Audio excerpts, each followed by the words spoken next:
आप सभी का मैं स्वागत करता हूं। हमारी आज पहली मीटिंग हुई है। हमारे 33 कॉरपोरेटर्स जो चुनकर आए हैं, उन सभी को आज एक दूसरे से मुलाकात करने के लिए, एक दूसरे को समझने के लिए यहाँ पर बुलाया गया था। बहुत बड़ी जिम्मेदारी औरंगाबाद शहर की आवाम ने MIM पार्टी के ऊपर थोपी है। हम शहरवासियों का तहे दिल से शुक्रिया अदा करते हैं कि जिस यकीन और जिस भरोसे के साथ पूरे महाराष्ट्र के अंदर सबसे ज़्यादा सीटें MIM को आई है, वो औरंगाबाद शहर के अंदर आई है। तो हम अपनी औरंगाबाद की आवाम के एहसानमंद है कि उन्होंने हमारे ऊपर इतना भरोसा जताया। साथ ही साथ महाराष्ट्र के अंदर 125 सीटें हम हासिल किए हैं। कई सारे शहरों के अंदर हम दूसरे मुकाम पर है, यानी कि लीडर ऑफ अपोजिशन जो रहेगा, विपक्ष का जो रोल रहेगा, वो MIM पार्टी निभाएगी। 33 कॉरपोरेटर्स में से महज 3 कॉरपोरेटर्स हमारे ऐसे हैं जो पहले की बॉडी के अंदर रह चुके हैं, यानी कि उन्हें महानगर पालिका के फंक्शनिंग का एक्सपीरियंस है। और बाकी 30 जो कॉरपोरेटर्स है वो पहली मर्तबा महानगर पालिका के अंदर जा रहे हैं। अब इतनी बड़ी तादाद जब पहली मर्तबा महानगर पालिका के अंदर जा रहे हैं, तो वहाँ का भी एक सिस्टम होता है काम करने का। वहाँ का प्रोसीजर्स क्या होते हैं, काम किस तरीके से किया जाए। लोगों के बीच में आप जा रहे हैं, तो लोगों के बीच में जाकर लोगों की आपके ताल्लुक से क्या उम्मीदें हैं, इस बारे में ये पूरा आज के दिन चर्चा की गई। कॉरपोरेटर्स के ज़रिए सुझाव लिया गया। पहली मर्तबा प्रभाग सिस्टम का इलेक्शन हुआ है, तो प्रभाग सिस्टम के अंदर एरियाज फिक्स नहीं है कि किसका एरिया कौन सा है करके, बाउंड्रीज फिक्स नहीं है। तो इस बारे में भी सुझाव लिए गए हैं कि एक टीम बोल के किस तरीके से काम किया जाना चाहिए। 1 महीने के बाद है तो हम पूरा रिव्यू करेंगे, अपने अपने इलाके कॉरपोरेटर्स को बांटे जाएंगे कि जहां पर हमारी नुमाइंदगी नहीं है या हमारा रिप्रेजेंटेशन वहां पर नहीं है, तो किसी भी इलाके को ऐसा लावारिस नहीं छोड़ा जाएगा। जहां पर भी हमारे नुमाइंदे नहीं है, वहां पर हम अपनी टीम में से लोगों को डालेंगे और वहां की नुमाइंदगी भी करेंगे जहां पर मजलिस इत्तेहादुल मुस्लिमीन या तो इलेक्शन नहीं लड़ी है या वहां से हमें कामयाबी नहीं मिली है करके। इसमें कुछ अच्छे सुझाव सामने आए थे। साथ ही साथ महानगर पालिका के अंदर जाने के बाद हमारे पास आज के दिन जो 33 कॉरपोरेटर्स है, उसमें से 16 कॉरपोरेटर्स जो है वो जेंट्स है, पुरुष, और 17 कॉरपोरेटर्स जो है वो लेडीज है। जिस जमात के बारे में कहा जाता है कि ये महिलाओं को आगे नहीं बढ़ाते हैं, जिस जमात के बारे में कहा जाता है कि ये इनकी सभाओं के अंदर महिलाएं दिखती नहीं है, तो जहां पर इस शहर के फैसले लिए जाएंगे वहां पर मेजॉरिटी जो है वो हमारी बहनों की रहने वाली है। और यकीनन इस बात की हमें खुशी है। अंदर जाने के बाद महानगर पालिका के अंदर कैसे सवाल उठाना चाहिए, कैसा डेकोरम मेंटेन करना चाहिए, कॉरपोरेशन के अंदर के प्रोटोकॉल्स क्या होते हैं, ये पूरी तरीके से उनको समझाया गया है। इसके बाद भी ये प्रोसेस जारी रहेगा। ये प्रोसेस इसलिए जारी रहेगा कि अंदर हम एक इफेक्टिव अपोजिशन का रोल अदा करना चाहते हैं, एक प्रभावशाली विपक्ष का रोल हम अदा करना चाहते हैं। और हमें यकीन है कि हमारे पूरी जो बॉडीज है, 33 हमारे कॉरपोरेटर्स है, वो इस जिम्मेदारी को बखूबी निभाएंगे। अब ये है कि महानगर पालिका के अंदर महापौर का ड्रॉ कब होगा, उप महापौर कब बनेगा, हमारा गट नेता कौन होगा, ये सब पार्टी अपने तौर के ऊपर फैसला करेगी करके। लेकिन हमने आपके जरिए आज एक पैगाम तमाम राजनीतिक पार्टियों को देना चाहते हैं कि इलेक्शन खत्म हो चुका है। आपने हमारे ऊपर जो भी इल्जामात, जो भी कीचड़ फेंकने का काम किए थे, या हमने आपके खिलाफ जो भी बातें किए थे, अब उसको सब दरकिनार कर दीजिएगा। इलेक्शन हो गए हैं, नतीजे आ गए हैं, सब सामने आ चुका है। अब इस शहर के विकास के लिए, शहर को बढ़ाने के लिए हम क्या फैसले कर सकते हैं, अच्छा हमारा एजेंडा क्या हो सकता है, जो सभी राजनीतिक पार्टी मिलकर बैठ के इसके ऊपर फैसला करना चाहिए। इलेक्शन से पहले हमने 2 मुद्दे उठाए थे, हमने शहर भर में होर्डिंग्स भी लगाए थे कि अगर हम सत्ता में आते हैं तो 2 चीजें हम करेंगे करके। एक तो ये था कि पानी के ताल्लुक से था कि जितने दिन हमें पानी मिलेगा टैक्स उतना ही महानगर पालिका ले। लेकिन अब जो जानकारी मिल रही है कि पानी हम बहुत जल्द मिलना शुरू होगा, जो 8 दिन का था उसका टर्म कम होने वाला है।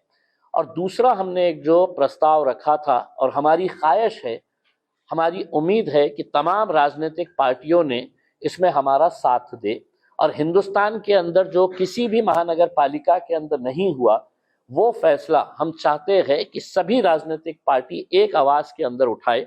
और वो फैसला ये रहेगा, हमारी तरफ से हम एक रेजोल्यूशन, पहला ठहराव जो महानगर पालिका के अंदर लेकर आना चाहते हैं वो ये रहेगा कि हमारे शहर के जितने भी महानगर पालिका का जो क्षेत्र है वो पूरे महानगर पालिका के क्षेत्र में से देसी दारू की दुकानें हम वहां से शिफ्ट करके देसी दारू की दुकानें महानगर पालिका के क्षेत्र से बाहर हटाया जाए।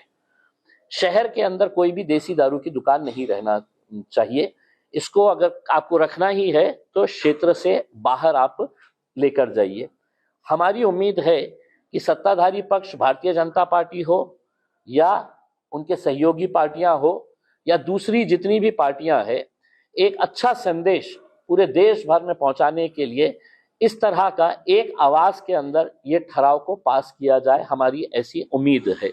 हमने जब पहली मर्तबा ये होर्डिंग लगाए थे तो हमको ये बताया गया था कि कायदे और कानून के अंदर ये बैठता नहीं है करके। हमने पूरी तरीके से समझ के ले लिए है, महानगर पालिका की जनरल बॉडी के अंदर ये पावर होता है कि शहर के अंदर हम क्या करना चाहिए क्या नहीं चाहिए, इसका इख्तियार जो है वो जनरल बॉडी, क्योंकि पूरी शहर की नुमाइंदगी जो है ये 115 कॉरपोरेटर्स जो है वो करते हैं, ये पूरे शहर को रिप्रेजेंट करते हैं उसमें। तो अगर पूरा शहर ही अगर ये तय कर रहा है अपने नुमाइंदों के जरिए कि हमारे शहर के अंदर हम देसी दारू की दुकानें नहीं चाहते हैं, तो हमारी उम्मीद है कि इस प्रस्ताव के अंदर भारतीय जनता पार्टी हो, एकनाथ शिंदे साहब की शिवसेना हो, अजीत दादा की एनसीपी हो, शरद पवार साहब की एनसीपी हो, कांग्रेस पार्टी हो या वंचित बहुजन आघाड़ी हो, ये सभी लोगों ने पहले दिन की जनरल बॉडी मीटिंग के अंदर पहला ठहराव ये लेकर आए, ये हम उम्मीद करते हैं। दूसरे हमारे और भी जो मुद्दे है कि सड़क, पानी, बिजली, ड्रेनेज, ये तो होता ही है। इस शहर के अंदर अच्छे गार्डन्स कैसे बनाए जाए, पार्क्स कैसे बनाए जाए, बच्चों को खेलने के लिए ग्राउंड्स कैसे तैयार किए जाए, इसके ऊपर भी हमने विशेष ध्यान देने के लिए हमारे सभी लोगों को हमने ये बताया है, अपना सुझाव दिया है और इन मुद्दों के ऊपर उन्हें महानगर पालिका के अंदर लड़ने के लिए, आवाज उठाने के लिए बोला है। हमारे जो 2 पेट प्रोजेक्ट्स इस शहर के लिए है कि 2 जो मैदान हमारे शहर के अंदर है, एक तो आमखास मैदान है और दूसरा जो रोशन गेट के आगे गिरनी का जो ग्राउंड है, वो ग्राउंड को हम चाहते हैं कि स्टेडियम के अंदर कन्वर्ट किया जाए करके। इतना आसान नहीं है, लेकिन अब चूंकि बॉडी आई है और महानगर पालिका के अंदर एक अच्छे आयुक्त बैठे हुए हैं जो स्पोर्ट्स को बढ़ावा देना चाहते हैं, श्रीकांत साहब, तो हमारी उम्मीद है कि उन्होंने अपने इस टेन्योर के अंदर ये एक ऐतिहासिक काम करके जाए ताकि लोग है तो जिंदगी भर उनको याद रखे कि गिरनी के मैदान के ऊपर जो ग्राउंड बना है वो श्रीकांत साहब ने यहाँ पर बना कर गए हैं। तो ये हम उम्मीद करते हैं उनके जरिए ये काम किया जाएगा करके। जालना रोड से चंपा चौक तक का जो मामला है वो क्यों अटका पड़ा हुआ है, ये भी है तो हमारे मेंबर्स जो है इसके अंदर आवाज उठाएंगे।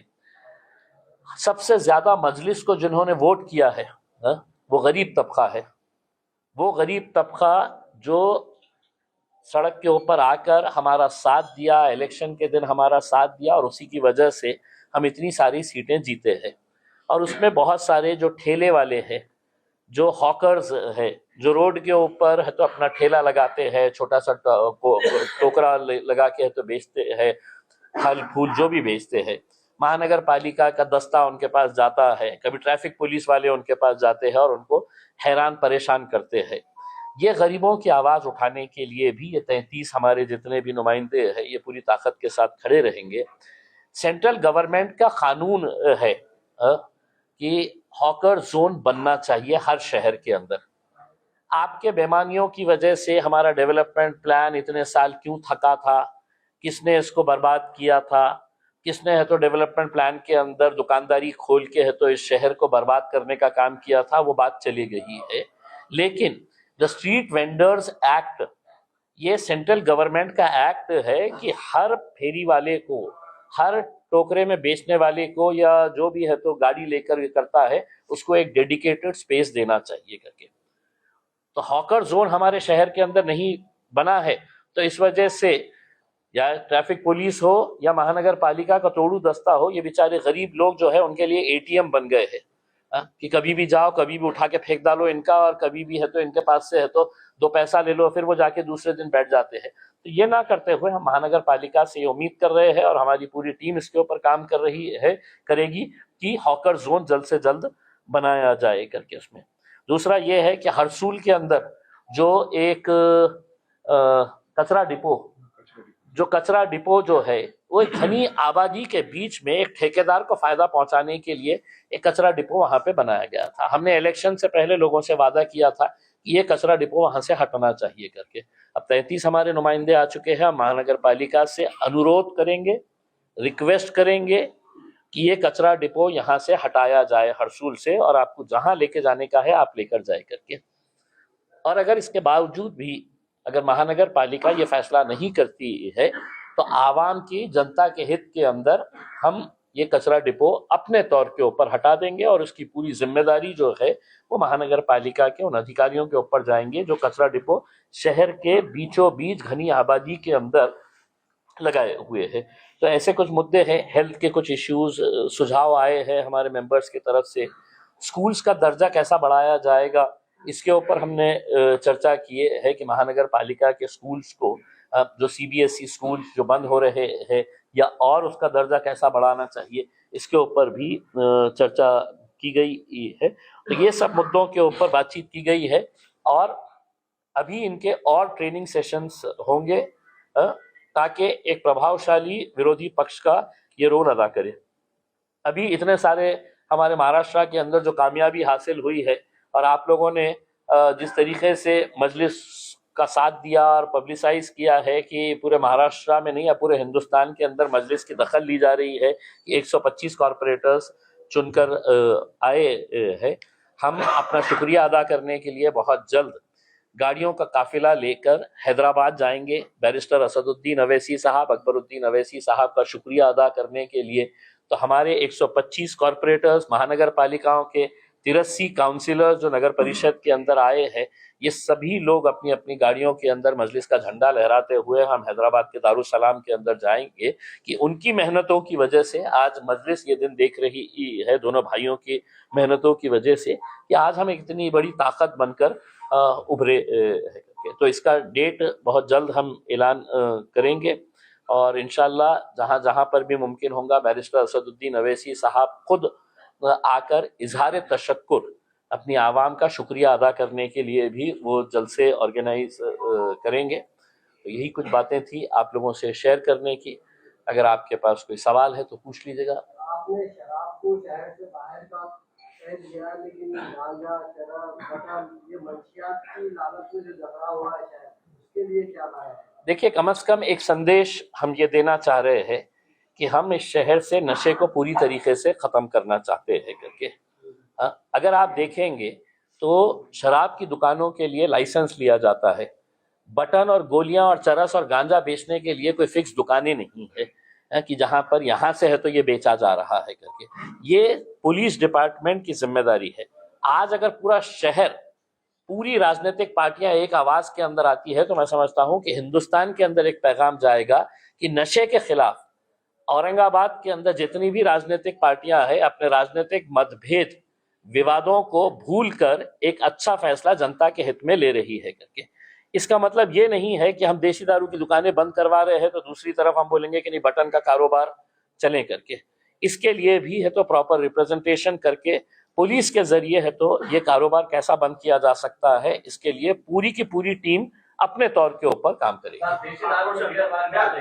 नहीं, अभी फिलहाल तो देखें कि मतलब ये देसी दारू का, देखिए सबसे बड़ा जो खामियाजा देसी दारू की दुकानों की वजह से हो रहा है, हमारा एससी समाज, दलित समाज जो है, ये सरकारें जो बैठी हुई है, चाहे वो भारतीय जनता पार्टी की सरकार हो या दूसरी एकनाथ शिंदे साहब की सरकार हो, अजीत दादा ने तो ये तय कर लिया था, उन्होंने एक फरमान जारी करा था कि हमने है तो बड़े बड़े मॉल्स के अंदर भी है तो हम वाइन वो करेंगे करके। उस वक्त किसी ने विरोध नहीं किया था।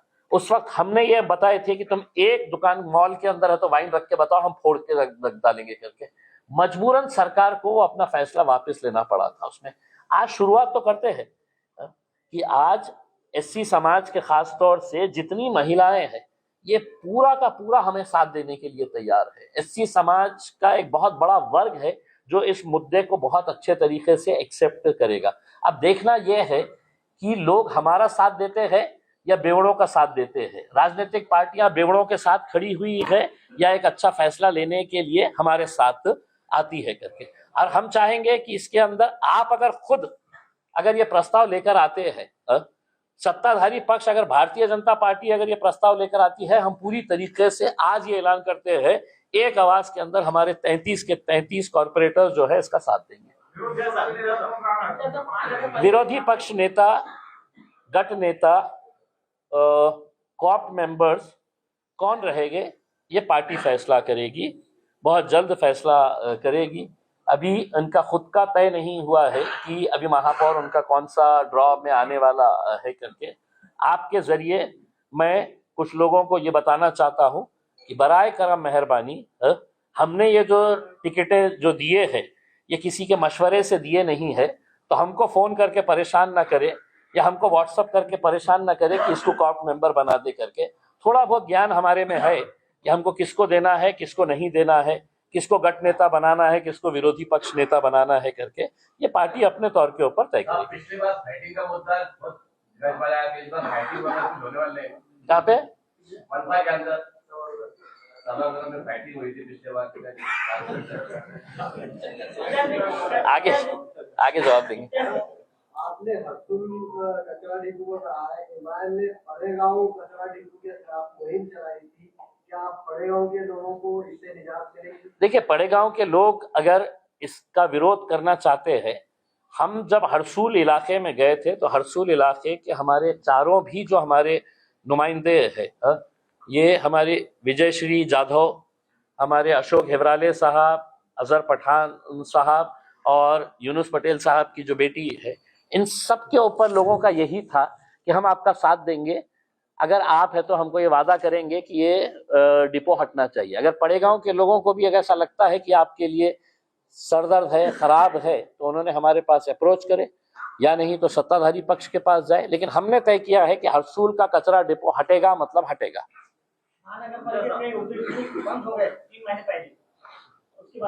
देखिए, महानगर हमने स्कूल्स के बारे में भी हमने फैसले लिए हैं कि जो स्कूल्स बंद हो गए हैं, कुछ हमें जानकारी मिली है कि 16 ऐसे स्कूल्स जो थे सीबीएसई के स्कूल्स के ताल्लुक से भी है तो फैसला लिया जा रहा है कि ये आखिर क्यों बंद किए जा रहे हैं, इसकी वजह क्या है। पिछले इतने सालों से चूंकि बॉडी नहीं थी महानगर पालिका के अंदर, तो अधिकारियों ने अपने हिसाब से फैसले लिए हैं। अब अधिकारियों को भी जवाबदेह होना पड़ेगा कि अगर आपने ये फैसला लिए है तो क्यों लिए है, क्या वजह क्या थी करके। इनसे सवाल करने वाला कोई नहीं था, लेकिन अब सवाल करने वाली इतनी बड़ी टीम। शहर में 4 लाइब्रेरी चलती थी, वो लाइब्रेरी बंद है। दूसरा और से जुड़ के सवाल है कि जो आजकल बर्थ सर्टिफिकेट और डेथ सर्टिफिकेट बहुत खामियां है, बहुत दे रहे हैं अधिकारी लोग, बिल्कुल नहीं। देखिए, ये भी मीटिंग के अंदर ये मुद्दा हमारा सामने आया था कि बर्थ सर्टिफिकेट के ताल्लुक से जो दिक्कतें आ रही है लोगों के बीच में, इसको ये बॉडी रहे ना रहे, बॉडी तो आज के दिन आ गई है, लेकिन ये आम लोगों से जुड़ा हुआ मुद्दा है। सिर्फ एक तोतले आदमी के बोलने के ऊपर अगर हुकूमत है तो इतना अगर ये कर रही है उसमें, तो फिर वो तोतले साहब को भी है तो हमारे को है तो सीधा करना आता है अच्छी तरीके से उसमें।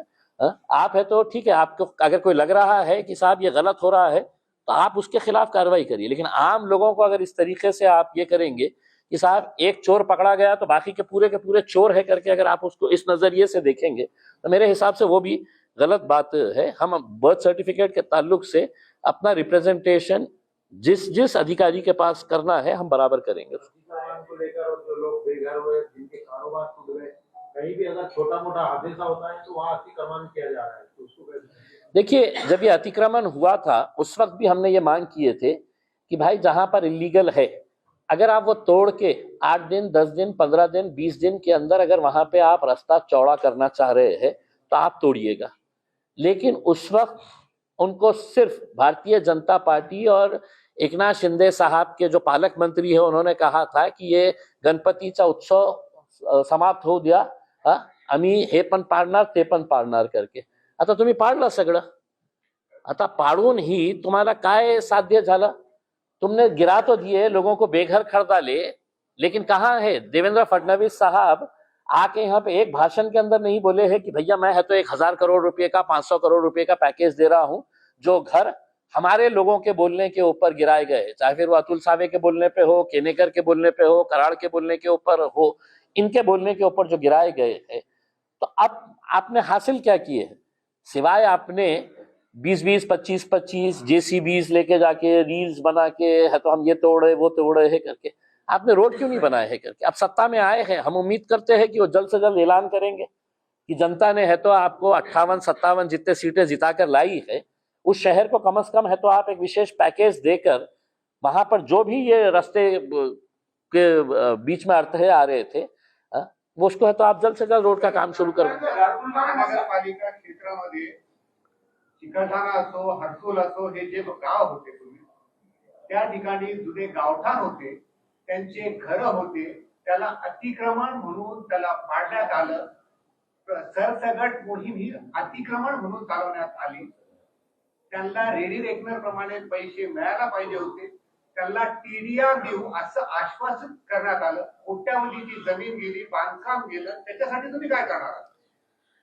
हे प्रश्न आम्हाला विचारण्याच्या ऐवजी ज्या लोकांनी 57 कॉर्पोरेटर्स भारतीय जनता पार्टीला निवडून दिलेले आहे, सत्ता त्यांची महाराष्ट्रामध्ये, सत्ता त्यांची केंद्रामध्ये, आता सत्ता त्यांची महानगरपालिकेमध्ये असणे, ज्या लोकांनी त्यांना निवडून दिलेले आहे त्या लोकांनी त्यांची गच्ची धरायची, गचंडी, आणि विचार करायला त्यांना विचारा की तुम्ही काय केलं, आमचे घर तुम्ही पाडलं होतं, तरी सुद्धा आम्ही तुम्हाला इतकं भरभरून मतदान दिलेले आहे करके। आम्ही जर विरोधी पक्षाची जे भूमिकेत आहे ते विरोधी पक्षाची भूमिका आम्ही निभावणार, पण टीडीआर देण्याचा अधिकार कोणाचा आहे? सरकारचा आहे। कंपेन्सेशन देण्याचा अधिकार कोणाचा आहे? सरकारचा आहे। आता यांनी या बाबतीत काय निर्णय घेणार आहे हे आम्हालाही बघायचं आहे। आम्ही तर वारंवार त्यांना हे आठवण करून देणारच आहे विरोधी पक्ष नेते।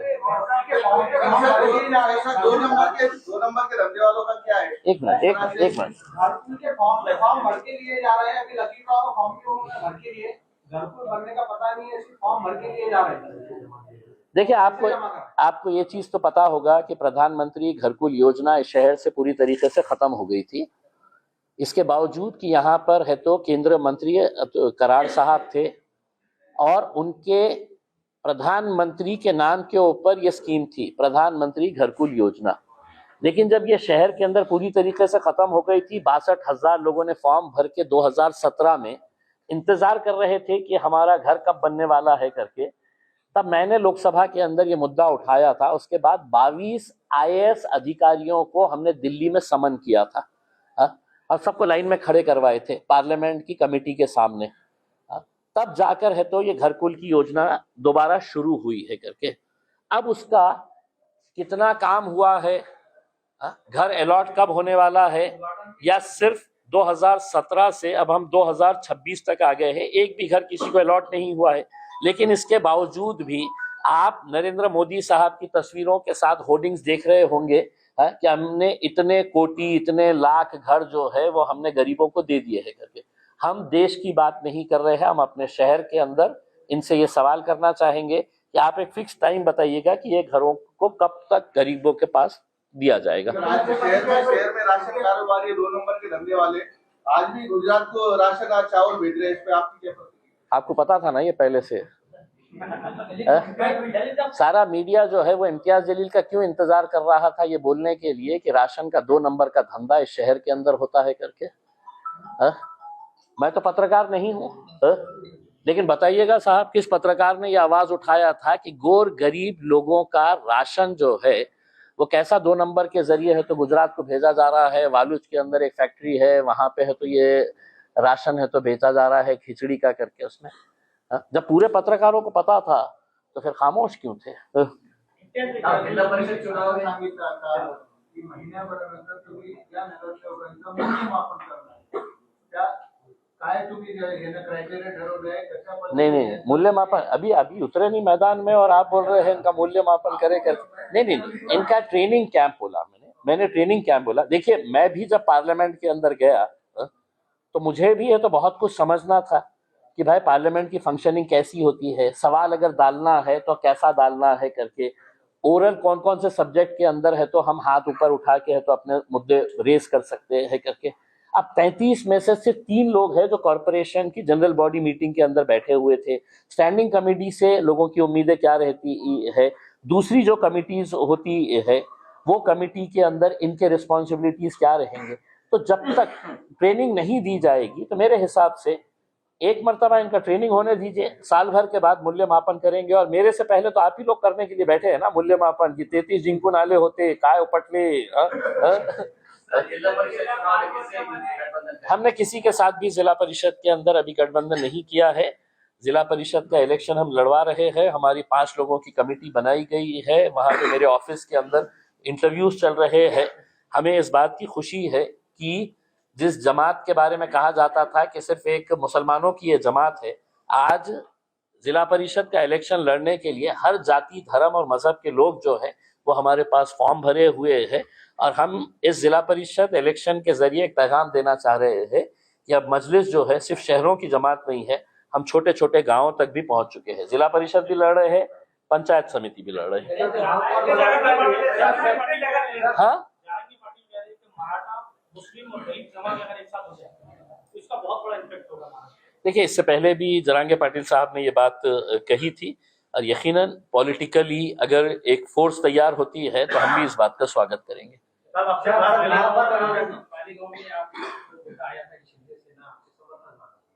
इस्लाम पार्टी और समाजवादी के साथ और किसी भी उनको समर्थन है, अब एमआईएम का क्या रोल है? देखिए हमारे पास भी एकनाथ शिंदे की शिवसेना के तरफ से प्रस्ताव आया था कि मालेगांव के अंदर हमारे 21 उम्मीदवार चुन के आए हैं, हम साथ में मिलके बनाएंगे।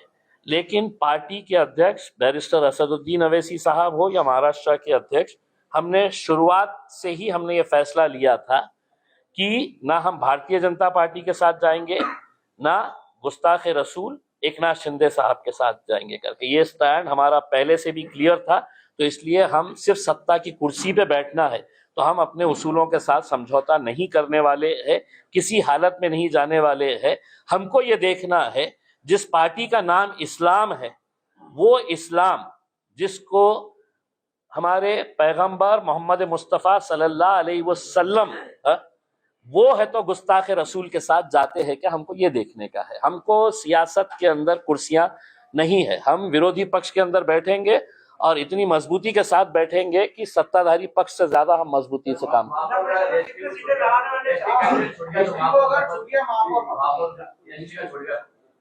देखिए इम्तियाज जलील अगर मुख्यमंत्री हो गया तो ये अगर वजीर आजम बन गए तो देखिए एक मर्तबा ड्रॉ हो जाने दीजिए, उसके बाद फैसला करेंगे।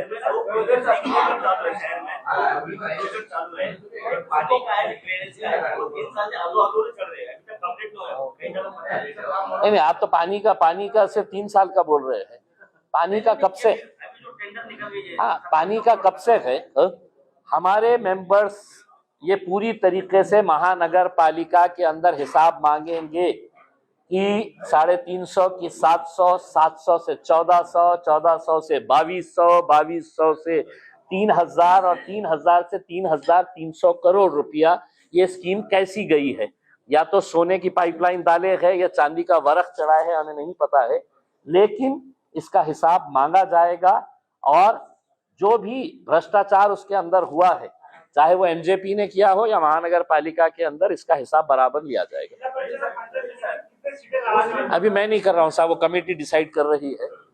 मुस्लिम मतं जे आहे ते याबद्दल पर्याय होते काँग्रेस, राष्ट्रवादी काँग्रेस. मात्र आता ज्या पद्धतीने आपले कॉर्पोरेशन निवडून आले, तुम्हाला असं वाटतं का आता या मुस्लिम मतदारांना एमआयएम हा पर्याय झालाय आणि ते एमआयएमच निवडणार? माझ्यासाठी याच्यापेक्षा हे महत्वाचं आहे की हे आमचे मनोज राहुलची मिसेस आहे SC समाजातली, विजयश्री जाधव ST समाजातली आहे, अजून आमचे अशोक हिवराले साहेब SC समाजातले, OBC समाजातले सगळे लोकांनी. आज आम्हाला हे महत्वाचं नाही आहे की मुस्लिम वोट कुठे गेलेला आहे, आम्हाला हे महत्वाचं आहे की नॉन मुस्लिम लोक आता MIM कडे येत आहे. नॉन मुस्लिम लोकांनाही हे पटत आहे की MIM पक्ष जे आहे ना, जातीवादी पक्ष ज्यांनी बोललं होतं आजपर्यंत कि MIM पक्ष बड़ा जातिवादी पक्ष है, मुसलमानों का पक्ष है करके, ये मैं आपको बताता हूं, ये विजयश्री जाधव हरसूल प्रभाग से जीत कर आई है. जिस दिन फॉर्म भरने का आखिरी दिन था उस दिन है तो इनके पास लेकर गए थे कि आपको लड़ना है करके. इनसे खुद आप पूछ लीजिएगा कि इनको कितना पैसा खर्च हुआ है करके. 2,500 रुपये जो चालान भरना होता है, वो चालान भी हमारी पार्टी के जो जिम्मेदार थे वो लोगों ने ये किए है करके. वरना एक जो सोच थी कि इलेक्शन लड़ने के लिए करोड़ों रुपया खर्च करना पड़ता है, और भारतीय जनता पार्टी एकनाथ शिंदे ने करे भी वैसा. इन्हीं के प्रभाग के अंदर एक उम्मीदवार था जिसने 10-10 हजार रुपया आखिर में एक वोट के लिए लगाया, 10,000 रुपये. और इनका पैसा कितना खर्च हुआ है अगर आप पूछेंगे इनसे तो आपको खुद ताज्जुब होगा. कल पूरे मीडिया वालों ने इनको कुरेद के पूछ लिया कि 5 लाख झाले का, 10 लाख झाले का, 2 लाख झाले का करके, और इनका एक ही स्टैंड था कि मेरा 1 रुपया नहीं खर्च हुआ. तमाम मतलब सबसे ज्यादा लीड से आप ही आए हैं ना, सबसे ज्यादा लीड से उस प्रभाग के अंदर ये आए हैं. उसकी वजह यह है कि उनके इलाके के अंदर इवन जो नॉन मुस्लिम हिंदू लोग थे, वो हिंदू लोग खुद है तो इस बात को अप्रिशिएट कर रहे थे कि हमारे प्रभाग से एक सामान्य घर से आने वाली एक महिला को MIM ने टिकट दिया है, तो हमने भी उसका साथ देना है करके. तो इस वजह से सबसे ज्यादा लीड उनको मिली हुई है.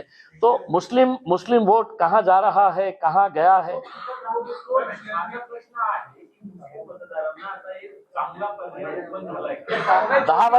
10 वर्षापूर्वी चांगला पर्याय मिळाला होता. ते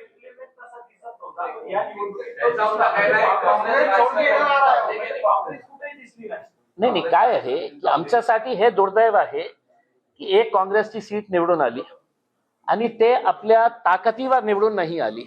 आमच्यामध्ये एक जे बेमान होते, आमच्यामध्ये जे गद्दारी केलं होतं, ज्यांना आम्ही तिकीट दिलं होतं, रात्री 2 वाजता ते आमच्या घराच्या समोर उभे होते तिकीट मागायला, त्यांनी कोणत्या आधारावर ते तिकीट परत केलं, कशाला परत केलं.